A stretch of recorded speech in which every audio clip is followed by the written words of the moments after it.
Finance అంటే boring అనిపిస్తుందా? Entertainment తో పాటు ఫైనాన్స్ మీద ఇన్ఫర్మేషన్ కావాలంటే ఈ టాప్ 5 మూవీస్ చూస్తే మీకు నాలెడ్జ్ కూడా వస్తుంది అండ్ ఎంటర్టైన్మెంట్ కూడా ఫుల్ గా ఉంటుంది. ఈ మాత్రం హింట్ ఇస్తే చాలు చెలరేగిపోతారు అంతే.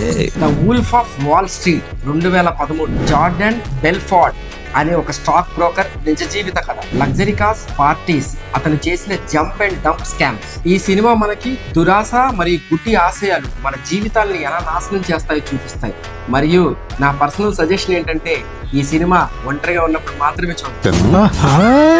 Next one The Big Short 2008లో ప్రపంచాన్ని కుదిపేసిన హౌసింగ్ మార్కెట్ క్రాష్ ఎందుకు వచ్చిందో ఈ సినిమాలో కామెడీ ప్లస్ డ్రామా స్టైల్లో ఎక్స్ప్లెయిన్ చేశారు. మార్కెట్స్ ఎందుకు కొలాప్స్ అవుతాయో తెలుసుకోవాలంటే must watch movie. Next one Margin Call 2011. ఒక ఇన్వెస్ట్మెంట్ బ్యాంక్ కొలాప్స్ అవ్వడానికి 24 గంటల ముందు మేనేజర్స్ తీసుకున్న షాకింగ్ డెసిషన్స్. కార్పొరేట్ వరల్డ్ లో మనీ ఎంత రూత్లెస్ అని ప్రూవ్ చేసే realistic drama must watch. Next one the wall street 1987. Greed is good, దురాశ మంచిదే అనే లైన్ ఈ మూవీ నుంచే వచ్చింది. స్టాక్ మార్కెట్ లో అంబిషన్ వర్సెస్ ఎథిక్ క్లాష్.